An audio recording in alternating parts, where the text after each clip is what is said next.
subscribe and press the bell icon to never miss a video from testbook.com.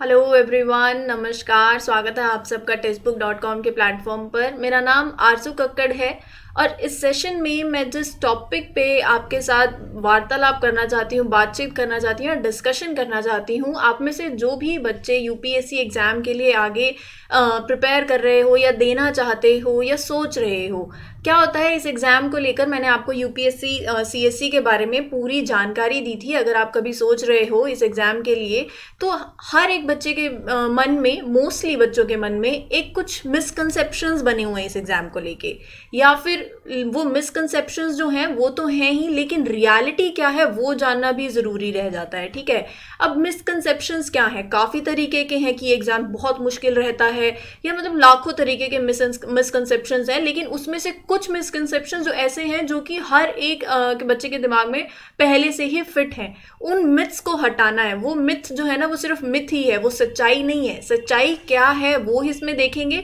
और basically ये exam demand क्या करता है, इसके रिगार्डिंग क्या क्या मिथ्स बने हुए हैं, उन सब पे अच्छे से डिस्कशन करेंगे और देखेंगे। इस सेशन को शुरू करने से पहले मैं आपके लिए एक इंपॉर्टेंट अनाउंसमेंट कर देती हूँ। टेक्स्ट बुक आपके लिए टेक्स्ट बुक पास लेकर आया है। वो पास आप देख सकते हैं सिर्फ और सिर्फ 299 रुपीज़ के अंदर साल भर के लिए अवेलेबल है। इसके अंदर आपको क्या मिलेगा? इसके अंदर 12,000 प्लस टेस्ट होंगे। जितने ज़्यादा क्वेश्चन सॉल्व करोगे उतना अच्छा, और साथ ही साथ आपके पास 100 प्लस कोर्सेज भी अवेलेबल हैं। कभी किसी टॉपिक में डाउट रहता है, कोई कंसेप्चुअल क्लैरिटी चाहिए, तो कोर्सेज भी अवेल कर सकते हो। पूरा टेक्स्ट बुक पास आपको साल भर के लिए मिलेगा सिर्फ और सिर्फ 299 के अंदर। तो काफ़ी अच्छा ऑफर है, काफ़ी अच्छी सेल है। आप टेक्स्ट बुक की साइट पर जा सकते हो, जिसका लिंक आपको नीचे डिस्क्रिप्शन बॉक्स में दिया हुआ है। वहां जाकर आप इस पास को अवेल कर सकते हो। अब जो मैं बात कर रही हूँ मिथ और रियलिटी की, कौन सा मिथ और कैसी reality in civil services exam को लेकर, वो भी डिस्कस करते हैं। इस डिस्कशन से पहले, इस मिथ से पहले मैं आपको बता देती हूँ, जिनको यूपीएससी सिविल सर्विसेज एग्जाम के बारे में जानना है, जिसको आप लोग आईएएस एग्जाम के नाम से जानते हो, मोस्टली बच्चे की आईएएस बनना है या आईएएस बनना चाहता हूँ या बनना चाहती हूँ, लेकिन कुछ डर बैठे रहते हैं मन में कि बहुत ही मुश्किल पेपर है। पेपर कोई मुश्किल नहीं होता। यही जो मिसकंसेप्शंस है ना, ये आपके इस लेक्चर में आज अच्छे से जो है वो खत्म हो जाएंगी और हकीकत से सामना होगा। अब यहाँ पर क्या है, अगर आप इस एग्जाम के बारे में जानना चाहते हो ना, तो आपको एक प्लेलिस्ट में वीडियो मिल जाएगी ऑल अबाउट यूपीएससी सीएससी करके। तो वहाँ पर जो है आप देख सकते हो पूरी इस एग्जाम की नॉलेज, इस एग्जाम का सिलेबस, इस एग्जाम का पैटर्न आपको वहाँ मिल जाएगा। इस वीडियो के अंदर जो मैं आपको बताना चाहती हूँ, देखो मिथ 1, सबसे पहला मिथ क्या बना हुआ है इस एग्जाम को लेकर।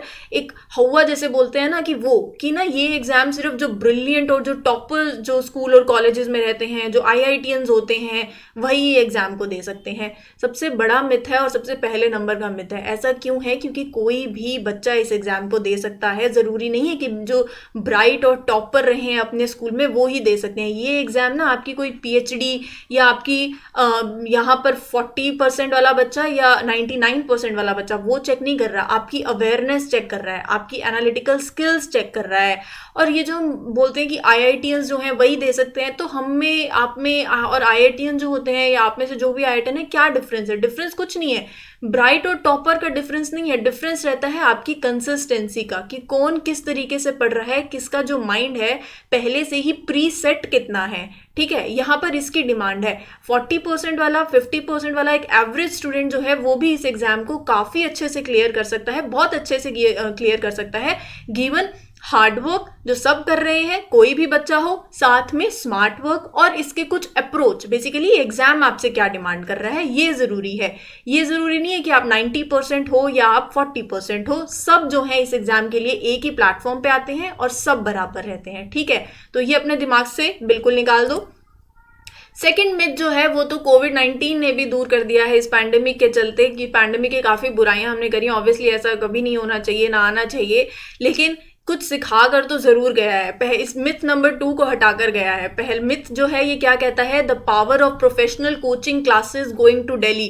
मतलब अगर आईएएस बनना है, आईएएस के एग्जाम की तैयारी करनी है, आईपीएस बनना है, सिविल सर्विसेज एग्जाम देना है, तो दिल्ली जाना पड़ेगा यार। मतलब कोचिंग्स में जो इतनी महंगी महंगी बड़ी बड़ी कोचिंग्स रहती हैं उनमें एडमिशन लेना ज़रूरी होता है, वहाँ से ही हम लोग जो है सीख सकते हैं और दिल्ली जाके ही इस एग्ज़ाम की प्रिपरेशन हो सकती है। अब इसका रिजल्ट तो आपके सामने ही है। ये मिथ की जो रियलिटी है वो तो कोविड-19 ने ही बता दी कि घर बैठ के भी एग्ज़ाम की तैयारी हो सकती है, घर बैठ के सब कुछ हो सकता है।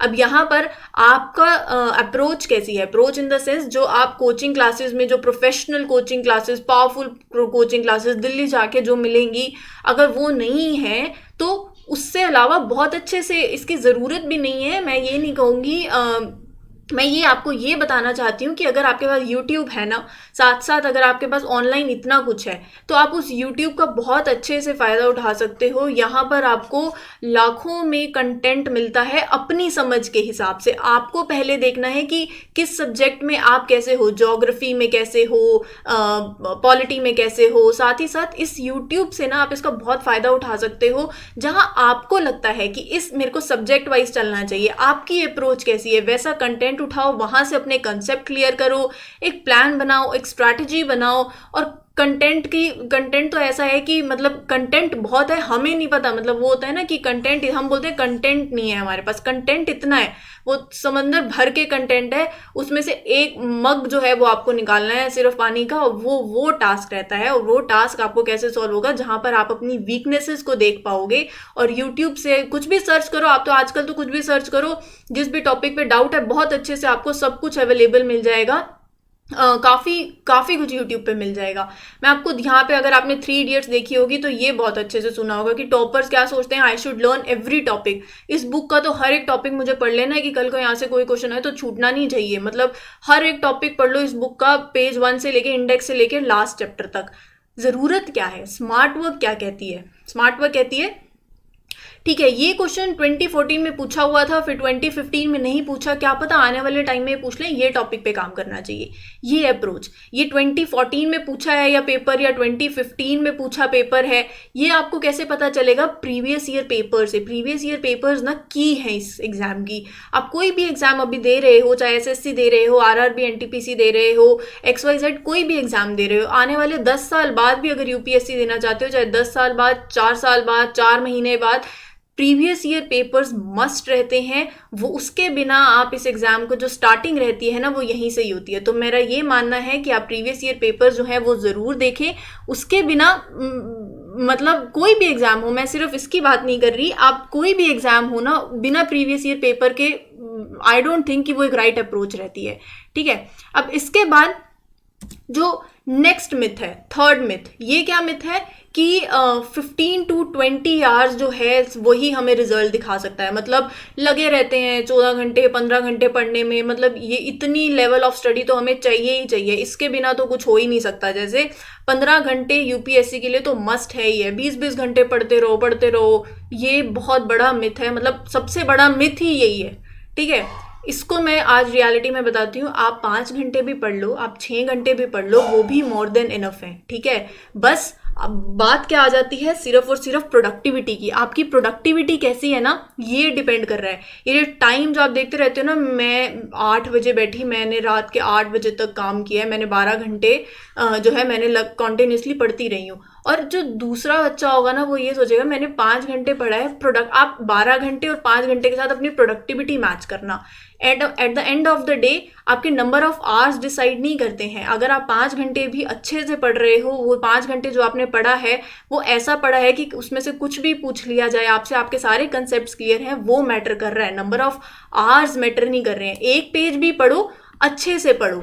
10 पेज पढ़ने का कोई फ़ायदा नहीं है जब वो सिर्फ ऐसे ऐसे पन्ने पलट के पढ़ लिया। तो मैं आपको यही सजेस्ट करूंगी, चाहे आप किसी भी एग्जाम की भी तैयारी कर रहे हो ना, प्रोडक्टिविटी बहुत ज़रूरी है। और यूपीएससी के लिए तो जो मिथ बना हुआ है ना 20-20 घंटे वाला, 20 घंटे तो कोई पढ़ भी नहीं सकता। इसको सॉल्व करने के लिए मैं सिर्फ इतना बोलूँगी, 7 घंटे, 8 घंटे, 6 घंटे, जितने भी घंटे दो, बस वो प्रोडक्टिविटी वाले होने चाहिए। वो डिसाइड करता है आपका आगे प्रिपरेशन, या आप जो भी पढ़ रहे हो, ये आपके नंबर ऑफ आवर्स कभी डिसाइड नहीं करते हैं। अगला मिथ ये है अनफिनिश्ड सिलेबस का। ये भी एक बहुत बड़ा मिथ है। मतलब ये तो ना बना पड़ा है कि यूपीएससी का सिलेबस जो है ना वो ख़त्म ही नहीं होता, नेवर एंडिंग है, बहुत यूनिवर्स सिलेबस है इसका। आपको मैं मतलब अगर आप एग्जाम की प्रिपरेशन कोई भी एग्जाम की कर रहे हो, आपको पता होगा क्या होता है एग्जाम की प्रिपरेशन में। Geography, history, polity, science and tech, ये सब सब्जेक्ट्स जो आप पढ़ रहे हो, ऑलरेडी पढ़ रहे हो, कुछ नया नहीं है। और करंट अफेयर्स तो हर एक एग्जाम में पूछा ही जाता है। तो फिर यूपीएससी के पे ये टैग क्यों लगा हुआ है अनफिनिश सिलेबस का? ये टैग ना हमारा सोच, हमारी जो माइंड है वो लगाती है। कैसे? हर एक सब्जेक्ट जो है, जो भी आप टॉपिक्स पढ़ रहे हो ना, उसका एक वो डेवलप होता है, डेप्थ, कितनी डेप्थ तक इस टॉपिक को कवर करना है। बस यूपीएससी में वो जो डेप्थ है वो थोड़ी ज़्यादा है, समझ रहे हो मेरी बात? लेकिन अगर आप अपनी प्रॉपर स्ट्रैटेजी प्लान कर रहे हो, प्रॉपर अपने कंसिस्टेंसी के हिसाब से चल रहे हो, रिविजन्स एप्ट कर रहे हो ना, तो फिर इस चीज़ को मतलब मैं इतना बोलूँगी कि ये जो अनफिनिश सिलेबस जो इतना दिखाते हैं ना, ये किताबें पढ़ी हैं और सिलेबस तो ख़त्म ही नहीं हो रहा, ये देखना, ये आप खुद सोचोगे एट द एंड कि ऐसा कुछ नहीं है। एक कन्फाइंड सिलेबस से ही यूपीएससी आपसे एग्जाम पूछती है, कुछ अलग से आउट ऑफ द बॉक्स नहीं आता। अगर आप न्यूज़पेपर रेगुलरली पढ़ रहे हो, चाहे वो हिंदू पढ़ रहे हो, चाहे इंडियन एक्सप्रेस पढ़ रहे हो, लेकिन कंसिस्टेंटली पढ़ रहे हो, रिवीजन प्रॉपर कर रहे हो, प्लस में रिवीजन प्रॉपर कर रहे हो, तो फिर कोई अनफिनिश सिलेबस नहीं है। सब कुछ जो है आपके हाथ के अंदर होता है, ठीक है। उसके बाद ये एक मिथ है कि कौन सा ऑप्शनल चूज करें यूपीएससी के पेपर में। अगर आपने, वही मैं बता रही थी, यूपीएससी सीएससी की जो वीडियो है जो मैंने बनाई थी, आपने वो देखी हो अगर, उसमें पैटर्न बताया था, तो उसमें था कि ऑप्शनल का पेपर भी होते हैं 2 पार्ट्स सब्जेक्ट्स में। अब यहाँ पर क्या है, आपने एक ऑप्शनल चूज कर लिया, उसके 2 पेपर्स हैं, तो कौन सा ऑप्शनल चूज करें? बच्चे कैसे करते हैं, जो ट्रेंडिंग में चल रहा है, जिसमें सबसे ज़्यादा मार्क्स आ रहे हैं ना, वो वाला ऑप्शनल चूज करते हैं। ट्रेंड में क्या चल रहा है ना, ये वाला ऑप्शनल ठीक है। चाहे अगर पब्लिक एडमिनिस्ट्रेशन ट्रेंड में चल रहा है तो सब पबेड के पीछे भागते रहते हैं, सबसे गलत अप्रोच है। आपकी अप्रोच होनी चाहिए सबसे पहले तो, आप किस में अपने आप को कंफर्टेबल फील करते हो, स्ट्रॉन्ग फील करते हो। पबेड का कुछ नहीं पता, फिजिक्स में करा हुआ है अपनी ग्रेजुएशन, तो फिजिक्स चूज करो, पबेड के पीछे क्यों भाग रहे हो, ठीक है। मैथ्स ऑनर्स हो तो मैथ्स चूज करो।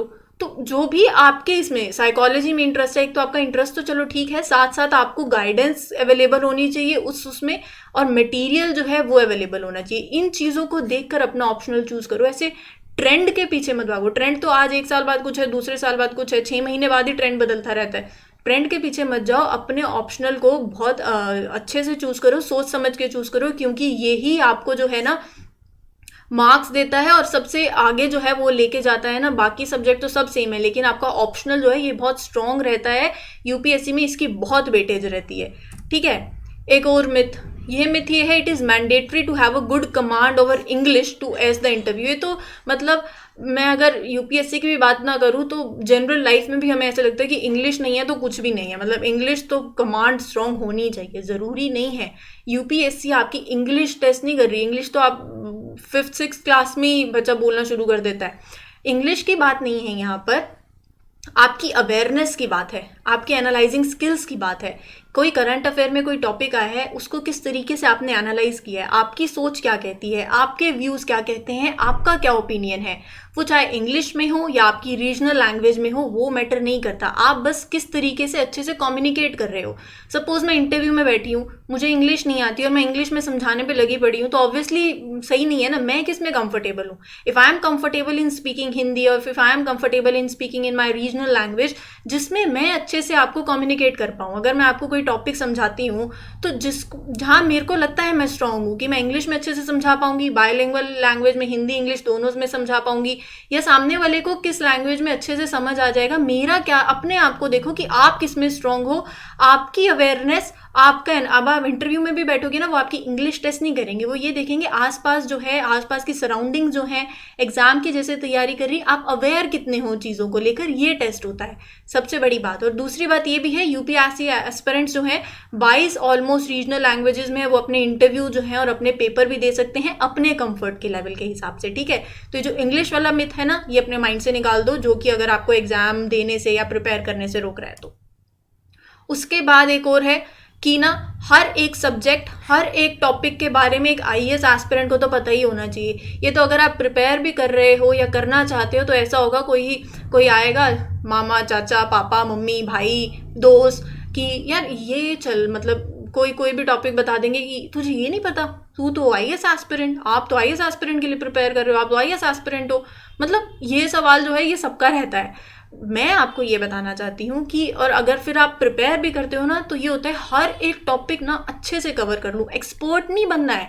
आईएएस एस्पिरेंट्स को अवेयरनेस होनी चाहिए, डेप्थ में किसी चीज़ के ऐसे जाना नहीं है। कोई एक टॉपिक नहीं समझ आ रहा तो फिजिक्स का ये फॉर्मूला नहीं समझ आ रहा तो इसके पीछे बिल्कुल 2 किताबें पढ़ ली। पीएचडी नहीं करनी है यहाँ पर। यूपीएससी आपसे क्या डिमांड करती है, हर एक सब्जेक्ट का एक इक्वल अप्रोच जो है, आपको अवेयरनेस जो है हर एक चीज़ की होनी चाहिए। आपसे किसी एक सब्जेक्ट की स्पेशलाइजेशन नहीं मांगी जा रही। ये बात होती है आपके हार्डवर्क की। जो हार्डवर्क तो वो भी कर रहा है जो 2 बुक्स पढ़ रहा है, जो 2 बुक्स पढ़ रहा है, पूरे पन्ने से पन्ने पलट दिए, सब पढ़ लिया। हार्डवर्क तो उसने भी किया। स्मार्ट वर्क किसने किया, जिसने यही देखा था कि 2014 में तो ये क्वेश्चन नहीं पूछा गया था, 2015 में पूछा गया था, 2016 में भी पूछ रहा है, 2017 में भी आया है, तो क्या पता 2018 में भी आ जाए वो वाला टॉपिक, तो वो अच्छे से ज़रूर कवर कर लेता हूँ। ये स्मार्ट वर्क है। आप समझ रहे हो इस बात को। प्रीवियस ईयर पेपर बहुत इंपॉर्टेंट है। आज शाम को 4 बजे इवनिंग के जो भी सेशन अब मंडे टू फ्राइडे चल रहे हैं, आप देखना उसमें प्रीवियस ईयर जो है, जो भी पेपर्स मैं डिस्कस करती हूँ वो यूपीएससी के हैं, जिसमें काफ़ी पहले भी इवन 2019, 18, 17 अच्छे से क्वेश्चंस की एनालिसिस करी है। तो कमिंग सेशंस में जो भी अब आप मंडे टू फ्राइडे शाम को 4 बजे जो हम लाइव मिलते हैं, अब वहाँ पर हम प्रीवियस ईयर पेपर जो है ना वो डिस्कस करेंगे। और ये ज़रूरी है। आप कोई भी एग्ज़ाम की तैयारी दो, आप मैं आपको यही बता रही थी, आप चाहे कमिंग अटैम्प्ट देना चाहते हो 2021 वाला, चाहे आप नेक्स्ट अटैम्प्ट देना चाहते हो 22 वाला, मैं तो यही बोल रही हूँ चाहे 10 साल बाद भी देना चाहोगे ना, प्रीवियस ईयर पेपर्स के बिना मत जाना। बहुत मतलब आप सजेशन मान लो या मेरी तरफ से एडवाइस मान लो या रिक्वेस्ट मान लो, बहुत ज़रूरी है। ये एक स्मार्ट वर्क भी है और smart work always wins. Hard work सब कर रहे हैं, आप एक्स्ट्रा क्या कर रहे हो सबसे, ठीक है। लास्ट मिथ, ये मिथ है कि candidate should follow the topper strategy, कि जो टॉपर्स हैं कि इनकी स्ट्रैटेजी जो है वो देखता हूँ या वो देखती हूँ, इनकी क्या स्ट्रैटेजी है वो फॉलो करती हूँ। ठीक है, मतलब ऐसे तो 700 टॉपर्स हैं, 800 टॉपर्स हैं, 800 स्ट्रैटेजीज हैं, तो क्या आप मतलब कैसे स्ट्रैटेजी चूज करते हो कि सारे टॉपर्स की स्ट्रैटेजी अलग अलग है? हर एक टॉपर की स्ट्रैटेजी अलग है। आप भी कमिंग टॉपर रहोगे, आपकी स्ट्रैटेजी भी अलग होनी चाहिए। और साथ में मैं ये सजेस्ट करूँगी, अपने हिसाब से काम करो, अपनी स्ट्रैटेजी खुद बनाओ कि कैसे चीज़ों को सेग्रीगेट करना है, कैसे मैं हेल्प कर सकती हूँ आपकी इन चीज़ों में। नो डाउट इनकी स्ट्रैटेजीज आपको हेल्प कर सकती हैं, लेकिन खुद की स्ट्रैटेजी बनाना बहुत इंपॉर्टेंट है कि आपकी वीकनेस क्या है वो आपसे ज़्यादा अच्छे से कोई नहीं जानता। आप मेरी बात को ये समझ रहे हो? आपकी जो वीकनेस है वो आपसे अच्छे से कोई नहीं जानता। कि मैं अगर मैं पॉलिटी में मेरा सपोज वीक हूँ मैं पॉलिटी में, तो मैं पॉलिटी को 3 घंटे दे दूंगी, और लेकिन ये टॉपर जो है, मान लो ये अपना पॉलिटी स्ट्रॉन्ग सब्जेक्ट समझते हैं, ये 1 घंटा पॉलिटी को दे रहे हैं, तो ये कहाँ का समझदारी हुई भाई?